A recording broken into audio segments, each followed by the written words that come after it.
everybody. Hi, friends. Well, from beautiful Salt Lake City, Utah, It's Thank God I'm Atheist. the podcast. I'm Frank Feldman. And I'm Dan Beecher.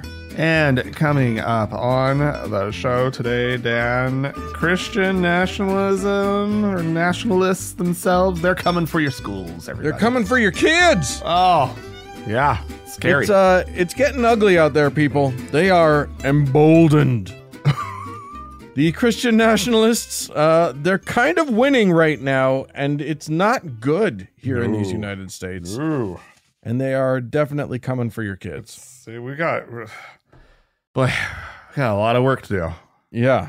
Undo. It's going to be years, decades of work to undo there. Yeah. This little moment. All right. Dan. Yes? There has been a Superspreader event, Dan. Uh-oh. I know we at this point in the pandemic, we probably thought these stories were over. Right? Yeah. But nope. There was a large spiritual revival in Kentucky. Yeah. I heard about that. I saw that on the news. That Kentucky health officials are warning people who attended this quote unquote spiritual revival to be on the lookout for any symptoms of measles. Oh shit, measles? Measles. Oh, you guys. Yeah, because these crazy Christians, there's a lot of anti-vaxxers amongst them. And those are anti-vaxxers that go back all the way back to when anti-vax wasn't cool. Back in the days when they were like not vaccinating their children against diseases like measles. Yeah, so now there's like people in their 20s going to big spiritual revivals and or older, and they don't have their MMR vaccination amongst others. And measles, it's one that we haven't had to worry about. I don't even know, if I started having symptoms that I'd be like, oh, I got the measles, right? But there can be serious complications with measles. Yeah. People can get pneumonia and encephalitis. Holy crap. And the CDC, that's the Centers for Disease Control, they are saying that there's roughly, by their estimation, there's 250,000 kindergarten children who are now vulnerable to getting measles. Oh my God. Because of the steep drop-off in vaccinations that we're currently experiencing in this country. It is unimaginable to me that this is a thing. We've been talking about anti-vaxxers probably since, throughout the entire history of Thank God I'm Atheist, we have talked about anti-vaxxers. Right. And no matter how much I talk about it, no matter how many accounts of that mentality that I read, I cannot, for the life of me, wrap my head around what these people think that they are achieving. There's a bunch of propaganda out there on the web and whatever that says that it's bad and I got in a Twitter fight just this morning with a guy who was talking about MMR vaccines, they give everybody blood clots, and I was like, they don't. They give, one of the different kind. The Johnson & Johnson one gave blood clots to 2 out of every 1 million people, right? And that's bad. Yeah, but it's not as bad as the results of COVID, right? Which was much worse. But you can't, once these people start to think that, there's a chance of one really bad outcome. I mean, have you read what could happen if you take ibuprofen? Right. Yeah. They've been living with these kind of risks and live with these kind of risks. You walk out your front door and you have 1 in 1 million risks or higher of nonsense happening to you throughout your day. Yeah. Right. Car accident. A car accident. Way more common. Getting hit by the bus. I don't know how common that is, but it happens. Yeah. Well, anyway, the Kentucky Department for Public Health, in part of their statement warning the public, they said anyone who attended the revival may have been exposed to measles. I should point out here, measles is wildly contagious, right? It's insanely contagious. Yeah. It's not like, for most people, it's not deadly. No, but it can be. It can be. And you give it to your grandma, or you give it to a toddler or an infant, and guess what? They're at a lot more risk. Yeah. And why get something that you don't have to have? Yeah. Anyway, they're saying attendees who are unvaccinated are encouraged to quarantine, and this is going to happen, for 21 days. Damn. All those responsible quarantiners in Kentucky. Yeah. Did you hear that number? 21 days. Holy shit. Right? Yeah. And this is also not going to happen, to seek immunization with the measles vaccine, which is safe and effective. Yeah. It is. Yeah. And they're not going to listen, and they're not going to quarantine, and they're going to be out there just spreading the fucking measles. Yeah. Here's the thing. They've also said, even if you're vaccinated, probably don't go to Kentucky for a bit. Right. Because the vaccine, this is something we know about vaccines, and you don't know if it was, they're not 100% effective. Right. Right.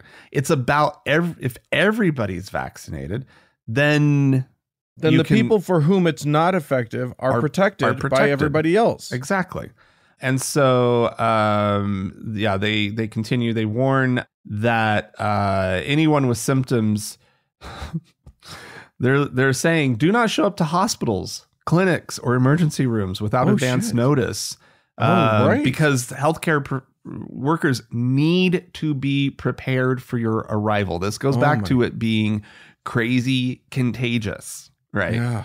Like, the measles is insane. What we don't need is measles spreading around hospitals. No, that's exactly the community that you need to keep away from the measles. But is anybody who's, stuck in a hospital. But anyway, so that's going on. That's the nation that we live in now, Dan. And Kentucky is also apparently, according to the CDC, has the lowest rate of vaccination period across the board. So you're warning to not shocking exactly 0 people. You're warning to stay away from Kentucky. That's probably just good advice. Period. Across the board. Just it's a disease-ridden place full of people that are not vaccinated. It does mean that people are going to have to skip the Ark encounter, which is sad because it's not worth it. It's not worth it. It's not worth it. It's not worth it. Stay away from Kentucky. Kentucky's out. Go somewhere else. All right. Well, I'm gonna take us to, I don't know where Saddleback Church is. I mean, I think that it's a mega church. There might be multiple ones. California somewhere. It's Rick Warren's big giant mega. Oh whatever. Yeah.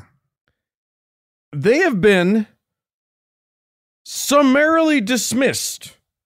Kicked out. Saddleback Church has from the Southern Baptist Convention. What?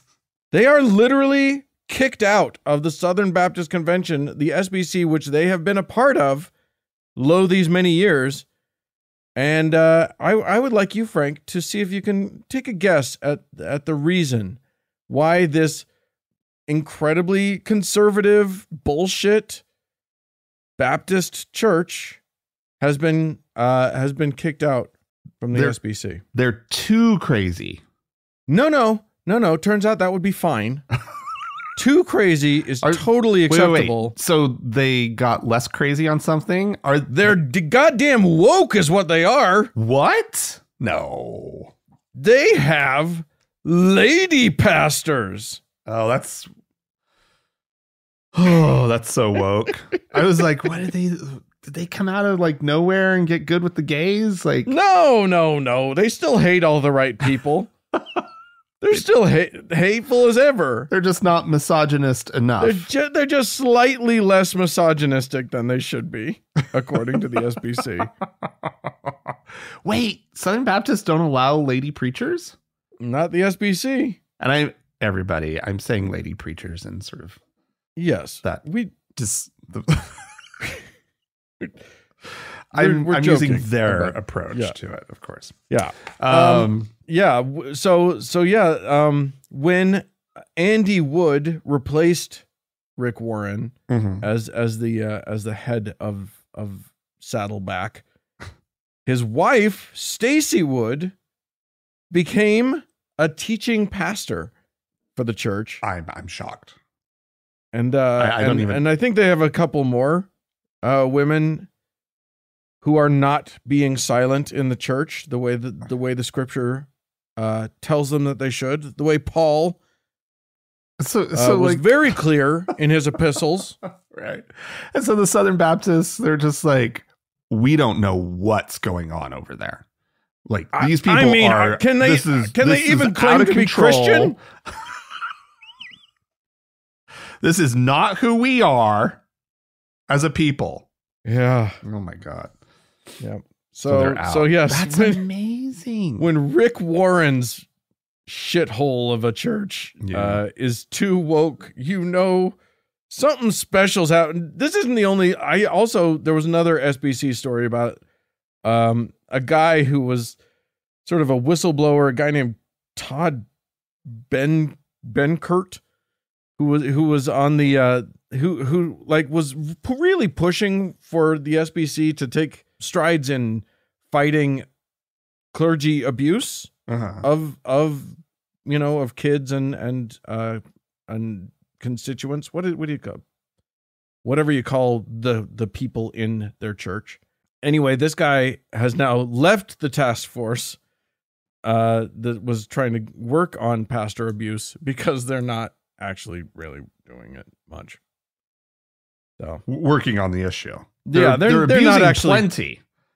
There's plenty of abuse, but they're not actually putting in the effort that they should. So Jesus. It's a good time over there at the SBC. Let's just say it that way. Good. They've got it figured out, Dan. They know what they're up to. Oh yeah. Long-term plan vision here. All right, Dan. I got a story about this is amazing. Catholic University, Marymount University in Arlington, Virginia. Oh. Okay. Sure. They're cutting some programs.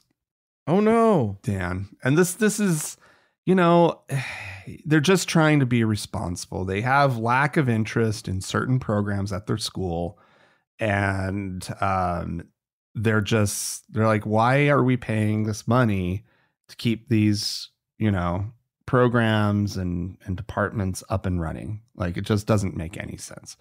And so they've announced that they're going to be phasing out over the next few years departments ranging from economics and history, philosophy, and theology and religious studies.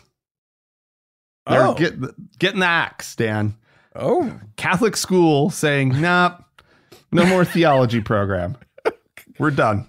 I admit I didn't see that one coming. The other ones, I'm like, religious people getting rid of the subjects that would make their students more aware of what's happening in the world. Right. That makes sense to me. Although when I think about it, what would make someone leave the church faster than actually studying religion? It's almost now that I think about it, that makes a lot of sense. Right. I just like that they're also recognizing that their student body has no interest in religion. So they're cutting it. Right. Oh, Jesus, really? Yeah. Oh, fine.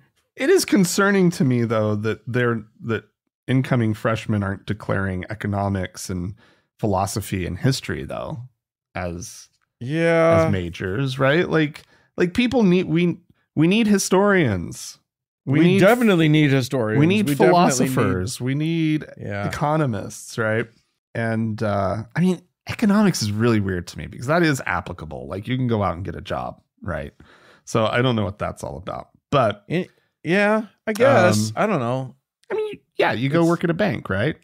I guess. I mean, that's what I would assume. That's what I've heard of economics. I don't know. Is economics just really seems like, all that liberal arts? Because that's what they're saying. They're cutting their liberal arts programs. Yeah, because economics is like it's kind of the flip side of the business school coin. It's like the theoretical side of it. It's the woo. It's the wooey side. It's the almost the wooey side of business. And I feel like it's all theory and no practice, and people want, people who are interested in business go into business, the business side of it. They don't want to know about economics and whatnot. Well, anyway, a growing group of concerned alumni have set up an online petition.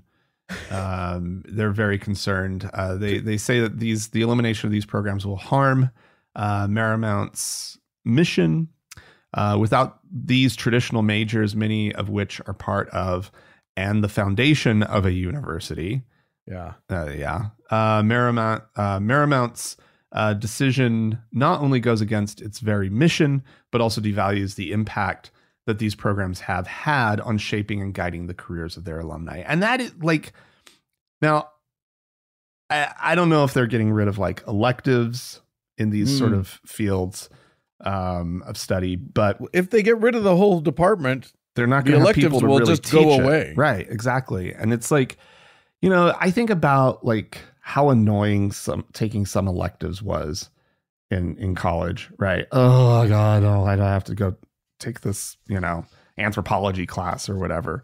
But then at the same time, like looking back, like I learned stuff, right? I loved those classes, and it expanded my education. It gave me a broader worldview, right? Yeah, and I think it's a little scary I get that universities need to evolve, right, and keep up with like what's going on in the world, and they should be probably a little more straightforward with students who are getting majors that don't have a lot of applicability in the world, right? As far as like going and getting a job, right, immediately. I think they should be more clear about that stuff.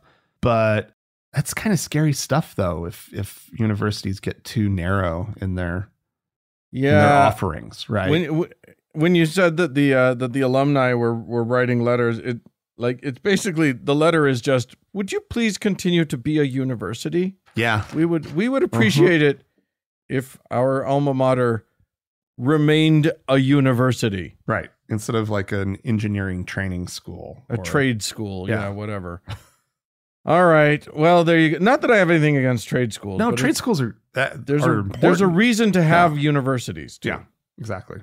All right. Well, I am going to lead into the story that I know that you've got coming up. Okay. And the way that I'm going to lead into it is with a story about the San Diego Catholic Diocese. Now, okay, you and I have said it is the official position of Thank God I'm Atheist that if you have a diocese, you have a child sex abuse problem. It is just a thing that seems to be part and parcel. One follows the other. Yeah. And the San Diego Diocese is no exception. As a matter of fact, right now they are in the process of trying to declare bankruptcy because they are facing, as Cardinal Robert McElroy puts it, staggering legal costs in dealing with literally hundreds of lawsuits alleging priests and others sexually abused children. Yeah, maybe, I don't know. Maybe they should have done something about that problem. You'd think. Well, in fairness, Frank, traditionally no one did anything about it. Like for centuries they got away with it. It's only changing now. It feels unfair to the church that they would change the rules and suddenly hold people accountable. But this church also, there's another allegation against this diocese that has just come out. A lawsuit has been filed on behalf of more than 100 plaintiffs, alleging that this diocese transferred at least 291 parcels of real estate with a total value of more than $450 million. Oh, wow. To different shell corporations in order to hide these assets from the sex abuse victims. Oh, Jesus Christ. Just do right by these people. You didn't protect them. You like an organization that like preaches a lot about repentance and whatnot. Well, and taking care of the victims. Yeah. But they need to be held. They would hold any of their parishioners accountable for whatever. Yeah. Right? Like it's, I mean, I suppose they want the equivalent of whatever, like, the church saying a bunch of Hail Marys and Our Fathers would be for this, right? Like, oh, we'll go pray for a while about this. Right. We'll do a few rosaries. Yeah. That literally, I think that's the problem, is that their version of accountability is nothing like actual accountability. Like real accountability, yeah. So yeah, maybe they just don't know that that's the real accountability. They're outraged that real accountability should apply to them. Right. But the fact of the matter is, like, I'm with you though. I expect this kind of behavior from, Enron, some corporation that's trying to like hide all their assets. I expect Alex Jones to be trying to do this, which he is. It seems especially egregious for a church that pretends to follow Jesus to be pulling these kinds of shenanigans. Yeah, I agree. All right, well, I think I'm going to transition to my next story, if that's a good spot. Because I didn't know exactly what you were getting at, what the connection would be. But the whole idea of cloning organizations, cloning companies in order to hide assets, that's key to my next story, which has to do with something that we mentioned a week or two ago about the SEC. That's the Securities and Exchange Commission. They have, purview over, that whole investment worldy thing over there that, I'm so involved in. Yeah, I know so much about. We're big time investors. My vast portfolio that rivals some of the best, but or it's right up there, I guess you could say. But boy, howdy, the LDS Churches blows mine out of the water. We've talked about it before. This is the $100 billion fund that we've referenced for years now, I think. Yeah. Since the story first broke, Mormon leaked it back in the day, right? Yeah. And the SEC has been investigating and has come to a settlement with the Church of Jesus Christ of Latter-day Saints. Those and wacky Mormons. And their investment firm, Ensign Peak Advisors, which specifically took surplus like tithe money, right? And invested it. And they got going back in the mid-90s. And by 2001, the good folks over at Ensign Peak Advisors, they realized that they were sitting on a sum of money that might be embarrassing to the church. Considering that they're a church that like tells their poorest members to tithe regardless. Yeah, I can see why that might be a little bit of an embarrassment. Exactly. And so they suggested to the top brass at the church, and this had to go all the way to the top. This is an important detail, that it was the first presidency of the church that signed off on all of these actions that we're going to go through here real quick. So they set up a shell company to hide these assets from public view. They set it up in California, and they, after the fund continued to grow, it got to an even more embarrassing number at some point in the following years, and they realized that maybe they hadn't done good enough of a job of concealing ownership, like who actually owned the church, because they were having like just church employees that would be sort of publicly searchable. They'd be known that this person worked for the church, sign all the documents as being like the manager, the fund manager. Right. Right. And so they were, that might be traceable if they're not careful. And so they set up a new shell company, this time in Delaware, I want to say Wilmington, Delaware. So that was in 2005. And again, it continued to grow. And by 2011, they decided they needed a second LLC to conceal all the money, because it was getting so big that they just figured somebody's going to like want to know who actually owns all this, right? Let alone the SEC, right? Which and here's how the SEC got them. Apparently, once a fund gets over $100 million, they have to start filing a specific form called like the 13F. Form 13F. It's just a disclosure. Right. It's just, that's all it is, right? You just have to admit that you have that much money and let them snoop around a little bit. Yeah, sure. Right. But like, no, they didn't. They knew that this was a horrible amount of money. Right. Yeah. This is starting. They are embarrassed by the sum. Right. It's Bond villain sums of money at that point. So then in 2015, someone apparently began connecting the dots, and they sort of saw they were figuring out that all of these holdings and these LLCs and whatnot actually were getting traced back to Ensign Peak. And so the senior church leaders approved a plan to gradually and carefully adapt Ensign Peak's corporate structure to strengthen the portfolio's confidentiality. So they formed 6 additional clone LLCs.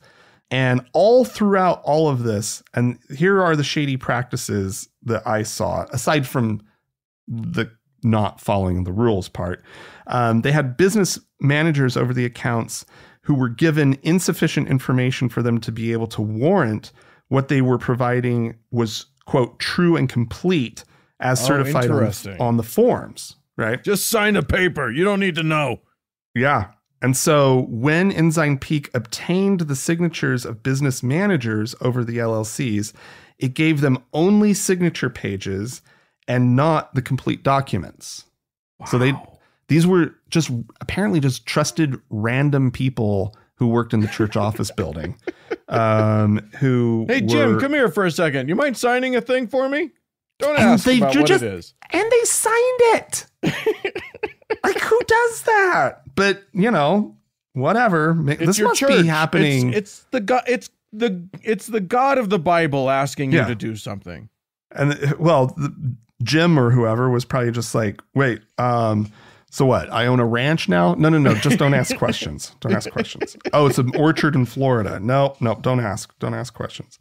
And then let's see. Oh, the forms also misstated that they were signed at the LLC's stated addresses, which were scattered across the country, right? Oh. When all the business managers were located in Salt Lake City. Of course. So, so the fine, let's get to that. It's, this is the settlement.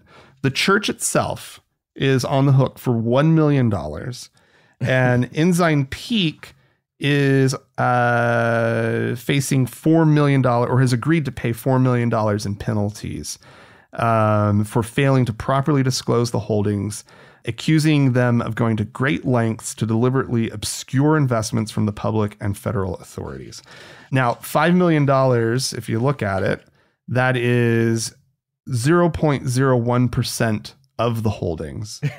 That's 1/10,000th of the fund is a fine. So do you hear that sound? That is the sound of a drop in a bucket. Yeah. No kidding. Yeah, you have $10,000, Dan. Does it hurt if somebody comes and fines you a dollar? Yeah.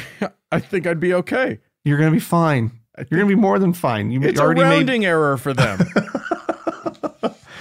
You've already made more interest. Yeah. In the meantime. So all that happened.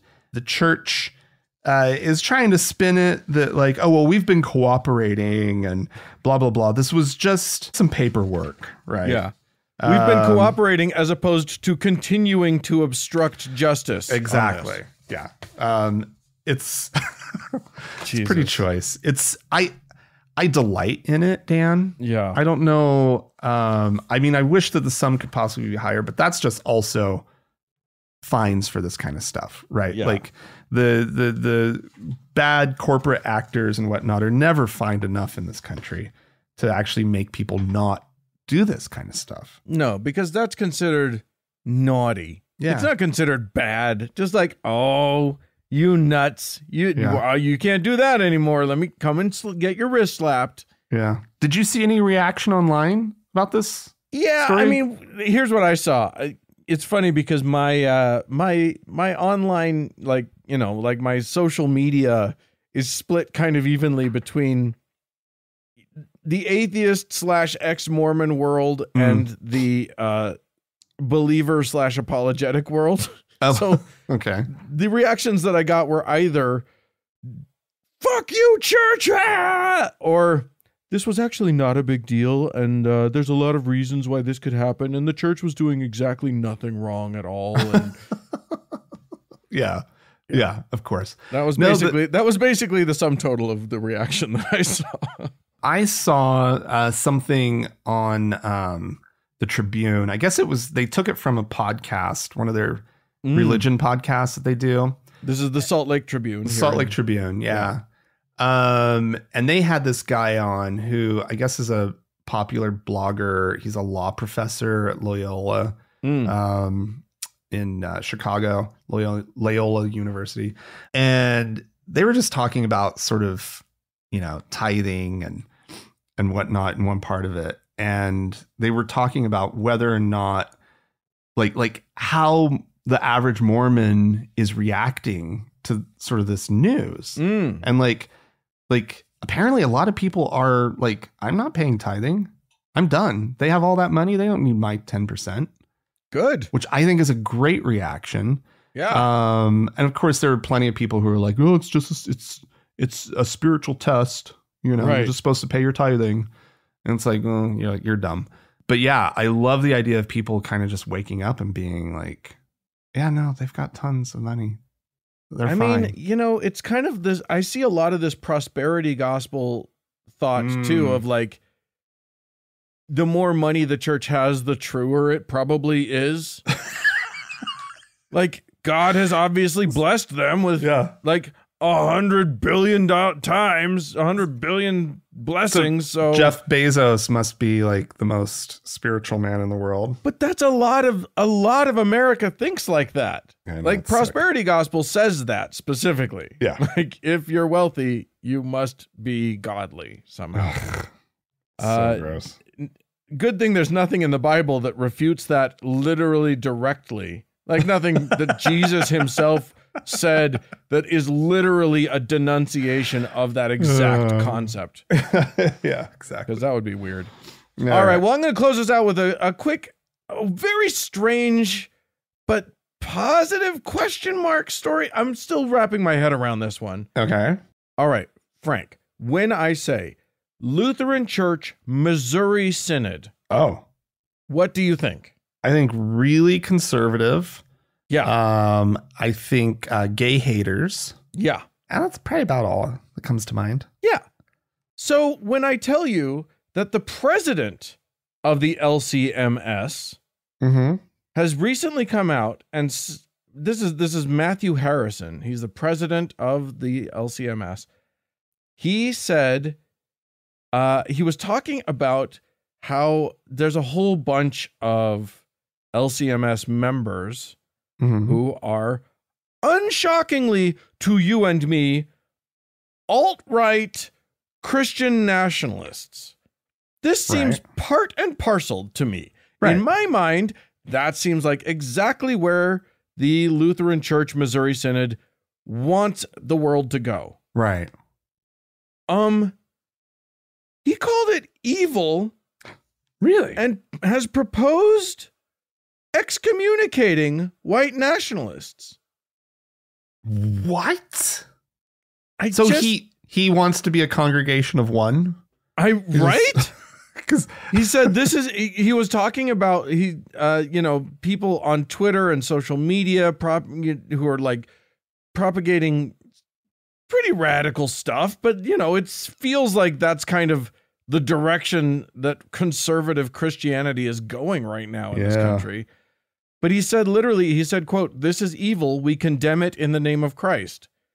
I mean, good for him. He was talking about, quote, "horrible and racist teachings of the so-called alt-right," and talking about ideologies like, quote, "white supremacy, Nazism, pro-slavery, anti-interracial marriage, women as property, fascism, death for homosexuals, even genocide." Wow. And he's condemning this. I should not be having this reaction of like, wow, good for him. Right? Oh. Yeah. It would be more meaningful if this was like, yeah, obviously. But this is shocking. I am shocked. I mean, to be fair, really all I know about Missouri Synod is that they traditionally are extremely homophobic. Yeah. Right. That's like literally the only thing I know about them. So I don't know like what the broader community sort of what it feels like to be a member of Missouri Synod, right? I don't either. And so I barely know anything about them. I don't know if our shock and horror should be so surprising, but the fact that any sort of conservative Christian group in these United States at this moment in history has this person as their head, as their leader. That's the surprising thing. Is surprising.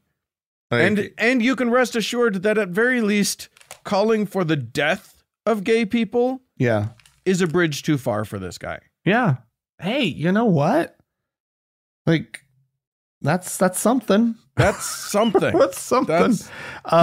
Look to hear about him being kicked out anytime now. Now, he's calling for their excommunication. Is that what you said? He's saying, what he said was, quote, "where the call to repentance is not heeded, there must be excommunication." Wow. Okay. So he's not messing around. He's not saying we should probably not do that, whatever. He's saying this is evil. Yeah. And everyone who spouts this kind of nonsense needs to repent. And if they don't repent, they're kicked out. I mean, yeah. I don't know if they'll follow through on that. Yeah.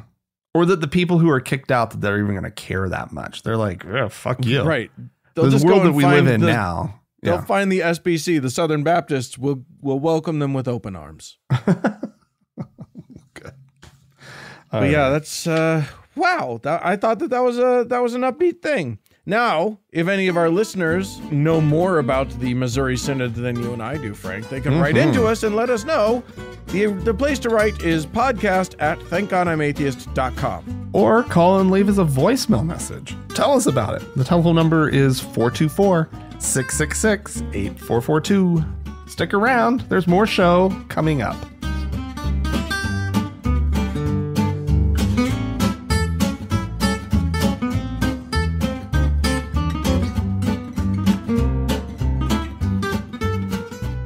Well, Frank. Yes. We've had Steve Schultz play. We've played him on the show before. This is the guy that. Okay. I don't remember this name, Steve Schultz. He just does a web-based show called what's it called? Elijah Cast or something like that. I don't know. Oh, I recognize constantly his face. has self-proclaimed prophets and various your various prophets, your various seers and revelators on. Right. And he has a guy named Nathan French. I don't know who that is, on the show. And here's the thing. When you hear people like this tell stories, we know that they're lying. This is okay. So anyway, we'll just hear Nathan French tell a fun lie. Okay. What kind of miracles are you seeing these days? Did you literally say you've seen someone come back to life? Have you seen that? On the way down, we were in this nice Suburban that we had, it was a rental Suburban. We're just cruising, and I just saw, all of a sudden I saw somebody die, and I thought, oh, that's sad. And then in the spirit, I saw that person who died come back to life. And then I just shouted out of my mouth to everybody in the Suburban, about 8 of us, and I said, the Lord's going to raise the dead while we're down here. And then I get somebody yells and says, Nathan, you got to come. This person died behind the tent. And the so-and-so is over there praying. So 2 people from the team we were with there went back over, commanded the spirit to go back in this person's body. And this guy had died from a drug overdose, was laying lifeless on the cement with his wife frantically scream crying. And they just did what they were instructed. They commanded the spirit to go back in the man, and he came back to life after 2-3 minutes of being dead. And everybody's jumping, and I don't even think Mario knew about it. Wow. But I mean, he probably found out, because a lot of people were talking about it afterwards. How long ago was this? I don't know. It was like, I guess it was back in maybe it was a year ago. That one. Okay. Wow. So, pretty amazing. Frank, that is pretty amazing, wouldn't you say? That is pretty amazing. And so, like, who believes who believes that guy telling that story, right? Because it's so obviously lying.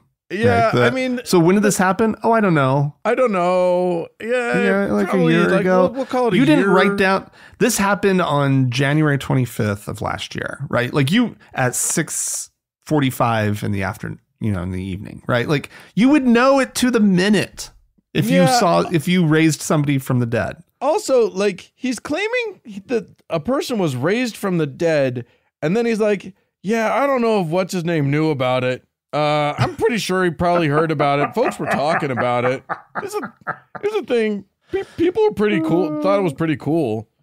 I mean, what he also described was quite possibly somebody who had naloxone, right, administered to them for an overdose, right? Well, that's if you think that any part of this story actually happened at all. No, of course not. But like, he describes, somebody dead from a drug overdose or whatnot. Yeah, people basically do come back from the dead. Yeah. And it's called, being delivered medication for an overdose. That's what's funny is that what's really weird is that so many people, these pastors, these prophets, these whatever, so many of them have stories like this where someone was delivered, was brought back from the dead. And yet when you ask them specifics about it, suddenly it gets hazy. Yeah. Which is a little weird. Yeah. Like, are there medical records of this? Well, yeah, but on the medical records, it says that they were delivered medications that saved their lives. So we can't really use those for faith promotion. Anyway. Bob was there, but I don't know. He may not remember it. He's just, there was a lot going on that weekend. There was a really cool band that played, so it's easy to forget stuff. That's funny. All right. Well, we had some folks write into us. This is from Andrea, who says, "Hi, Frank and Dan. Your piece about parents approving of their kids' religious choice on the February 14th episode struck a chord with me. Oh. My husband and I are all about rational thought, and my daughter was a confirmed atheist until she went to college. Oh. Imagine my horror when she fell in with a group of evangelicals." No. That would be terrifying. She told them she wasn't going to adopt their religion, but went along to their church social events where they started slowly indoctrinating her. This is the start of a horror film. Yeah. At spring break, she came home on the verge of joining the church. My husband jokes that we weren't worried about her getting into drugs and sex at college, but were alarmed when it looked like she was going to join religion. When I expressed my misgivings about how religious she was getting, she launched into a speech about not judging everyone by the very negative experiences I had with evangelicals when I was at college. It didn't feel too nice to be lectured at, but she had a point. In the end, she pulled back from the brink, so I didn't have a test of the parental pledge of unconditional love and acceptance that I made to her. But it did make me examine my own mindset. Yeah. It's easy to say one is open-minded and liberal until someone you care about goes against one of your own deeply held prejudices. The first step in combating those prejudices is being aware of what they are. I keep on trying and learning. Yeah, if I had kids and they started to go down that road, I would be pretty worried. But then we do have to remind ourselves that, like, good people are religious all the time. Yeah. Like, and are fine and are kind and are okay. But when you use the broader term religious, it's like, oh, okay, because you can also, like, maybe they're, Anglican or something that's gentle and not so threatening as, evangelical. Like, I think people have a right to be like, oh, I don't want my kid becoming evangelical. Just like you wouldn't want them to become Jehovah's Witness or Mormon, right? Like, right. Like there are worse groups than others out there. Yeah.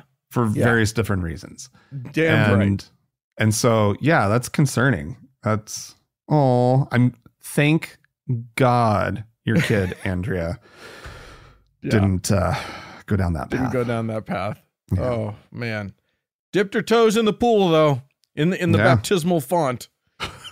All right. And friend of the show, Philida, wrote in to say, hey, usual suspects and Kate. Kate was very pleased that you included her. Aww.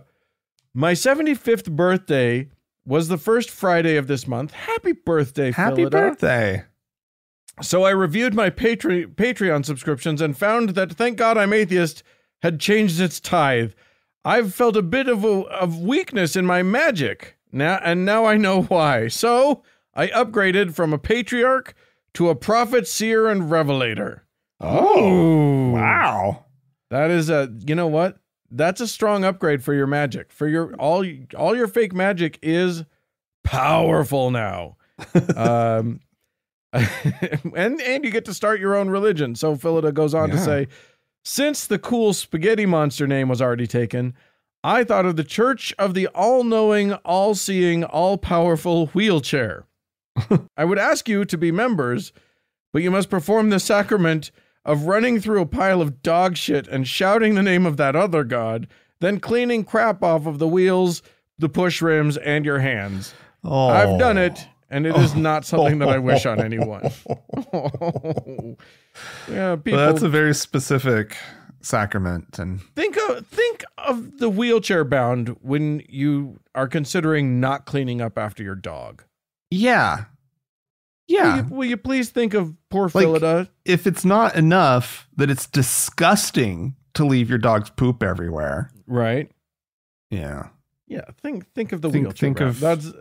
Thank you, by the way, so much, Philida, for upgrading your donation. We also have some other people to thank. We do. I'm going to start us off. Oh. Right. Samaya has given us a one-time donation. She is now, I'm going to say, a teacher. Nice. Gets all the magic involved in that. And Meredith, who sent us a lovely email, also is now also a teacher.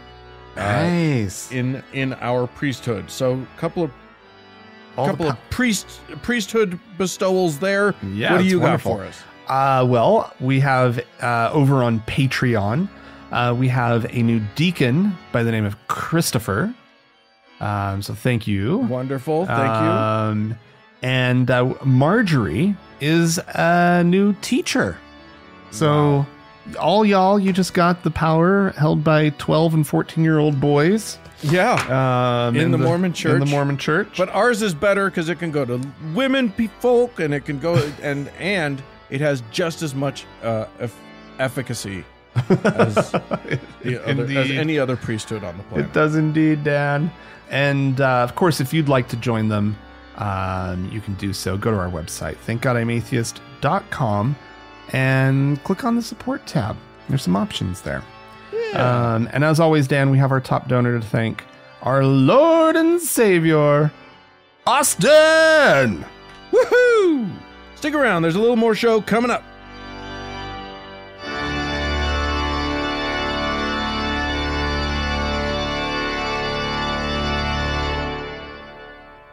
Well, Frank. Dan. I decided to take two of the stories that I was considering talking about in the early part of the show. Okay. And turn them into our discussion here at the end. Okay. And those stories both, I found them both from our friend Hemant Mehta. One is a bill that has passed the Arizona House.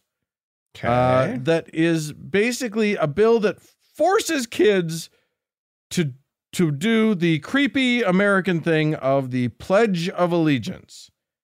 Oh, God. As it stands right now, there is much precedent in our legal system saying that no, you can't force someone to pledge their allegiance, even if it's to our great country.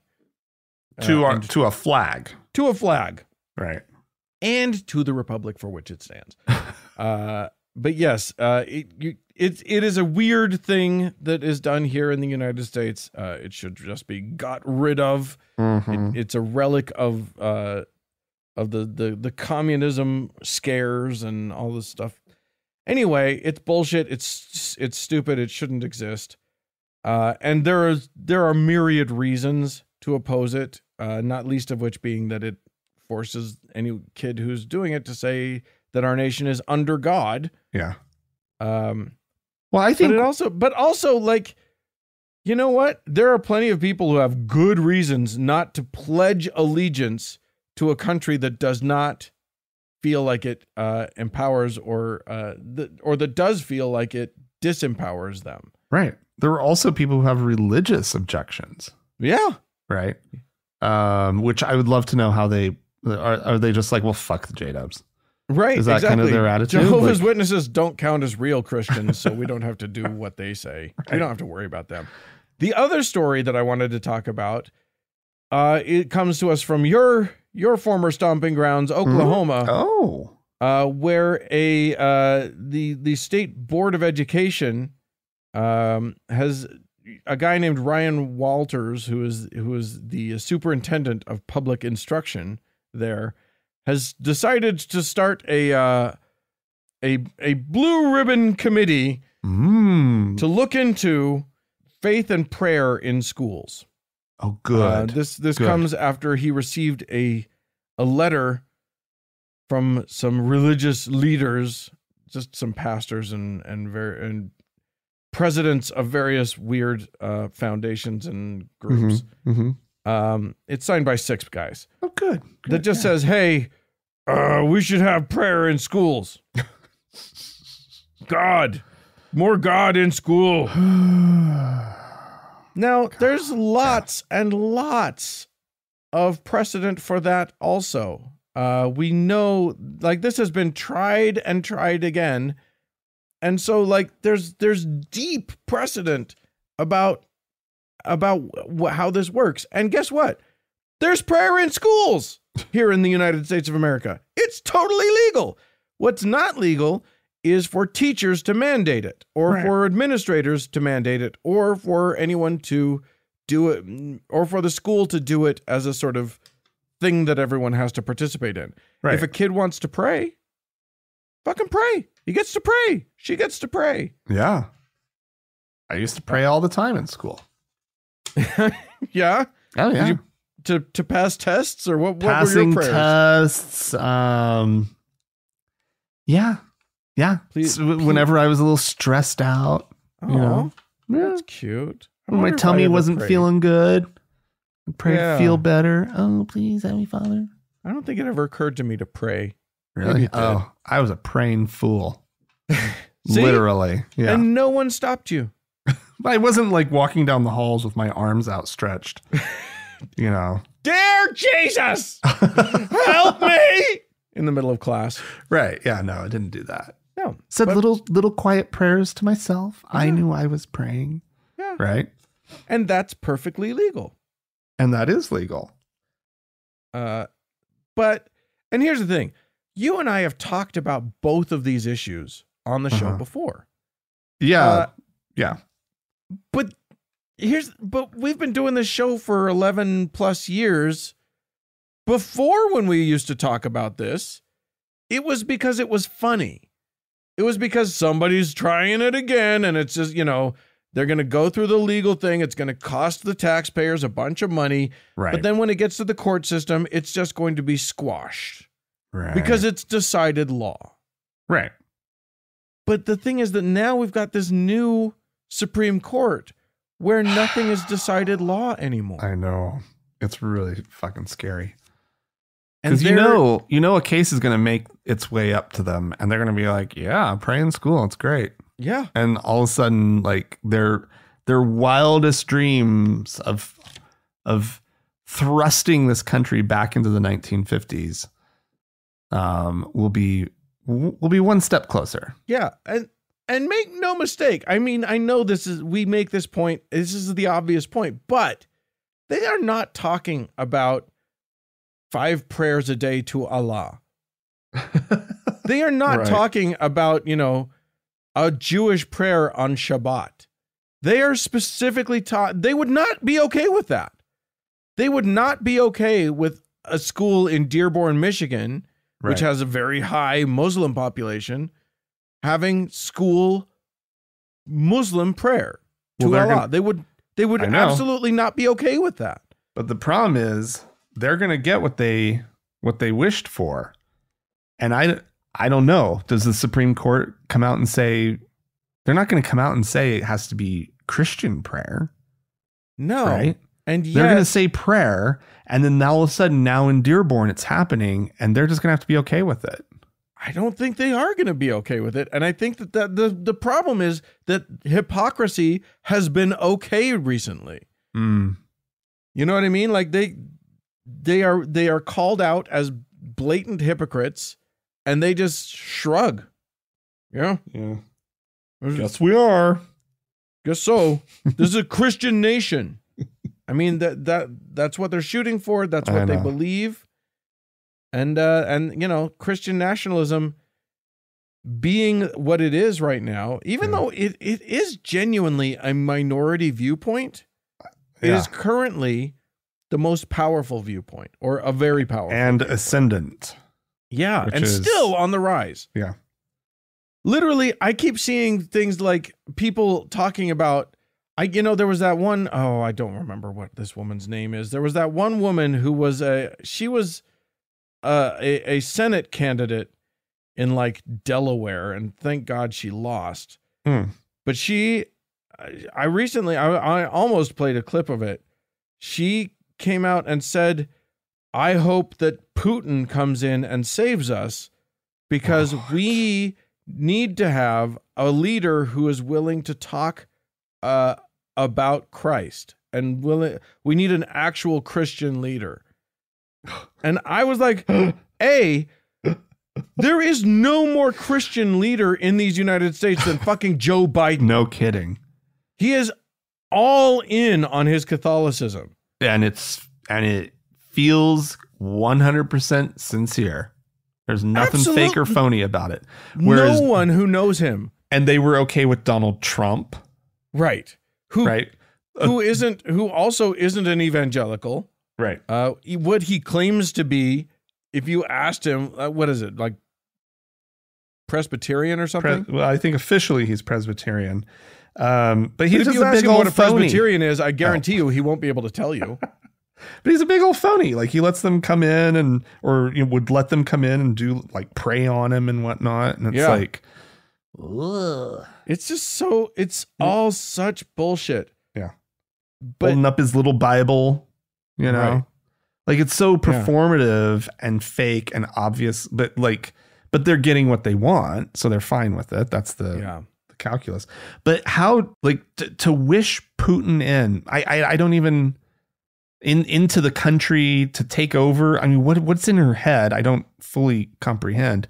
But that's just full on.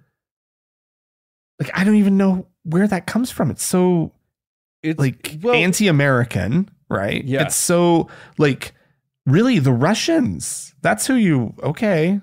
Yeah. I don't understand how the conservatives, how the right has gone all the way around, right? And like, I mean, these were the most scared people during the Red Scare. Yeah. Right. Yeah. Like exactly. What the fuck? I can't. Yeah.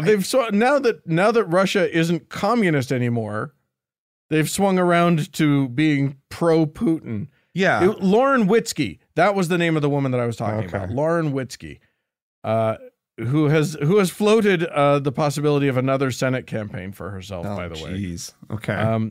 But yeah, literally, she said that her justification for this was that our country is, quote, just drifting farther and farther away from God. And she's thinking of, because the extreme right has painted Putin's horrific invasion of Ukraine as a liberation from we're just fucked. From those, those evil Western European values. Yeah. It's cuckoo bananas. They live in a bizarro world. And the problem is that right now the Supreme Court of the United States is with them. Yeah. So well, they live in a bizarro world, and they are making our world more and more bizarro. Yeah. Like they've figured it out. I mean, they're on track. Yeah, it's true. So, unlike how we used to respond to bills passing that forcing kids to pledge something, or right, which was the possibility of forced prayer in school, I'm no longer joking about that. That's not a joke to me. That is now feels very, very scary. Yeah. I think somebody needs to tack an amendment on this bill about the pledge, forcing the pledge on everybody, that would revert to the original salute.